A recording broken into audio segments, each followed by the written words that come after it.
one last question for you. What are upcoming data out there that you're most looking forward to seeing, or what trajectory in the world of early breast cancer are you most excited about following in the next 2 to 3 years or so?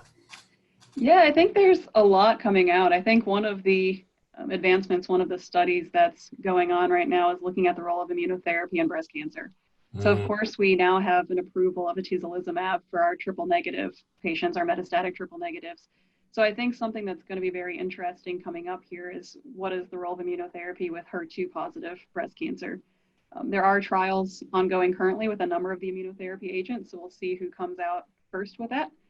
We do have one patient that we're using atezolizumab off study on, and it's the best response she's had to any of her prior therapies that she's had, both in the curative intent as well as in the metastatic setting that she's currently found herself in.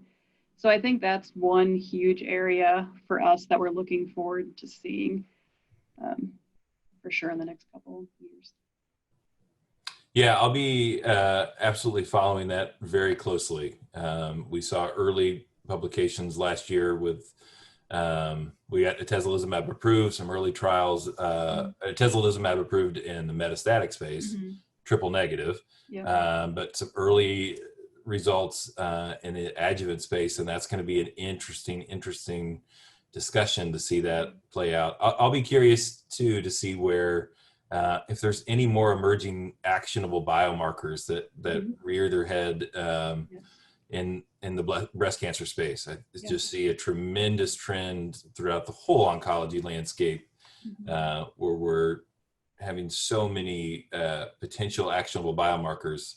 I'll be curious to see how that continues to transform breast cancer, particularly HER2. Is anything else going to emerge beyond just that HER2 manipulation? Is there something else that shows up? It'll be fascinating to follow. Yeah, that's a great point. There's so many downstream players that we can target in the HER2 cascade. Some of these PIK3 kinase inhibitors that are being studied in the metastatic space right now.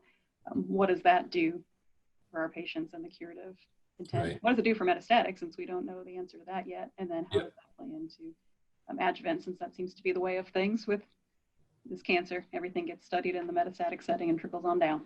Yes. Yeah, so there will be no shortage, I don't think, of innovation and development and advancement over the next several years, which is wonderful news for patients as we keep moving forward. You know, before we conclude, just final thoughts from me. Just we're in a fascinating time in oncology practice, and you know, regardless of your discipline, medical oncology, surgical oncology, nurses, and pharmacy in particular, it's been a major shift in the way pharmacy practices, to see all these unique challenges occur. And, you know, we move certainly far beyond just dose calculations and those kind of things, deep into the therapeutics, but also safety, operations, financial impact. They're so big and broad with these drugs.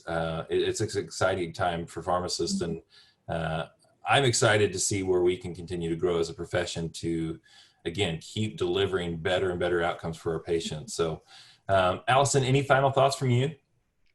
No, I think I'm with you. I think it's an exciting time. It's good problems that we have to try and figure out how we're going to juggle this plentiful group of therapies we have. I would certainly rather be on this side that we're trying to figure out how to operationalize therapies rather than trying to figure out what to do with the few options we have.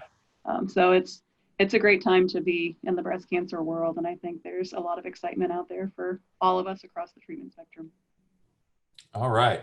Well, to our viewing audience, thank you all for listening. I hope you found this to be a richly rewarding experience. I certainly enjoyed being here. And thank you to Pharmacy Times for putting this together.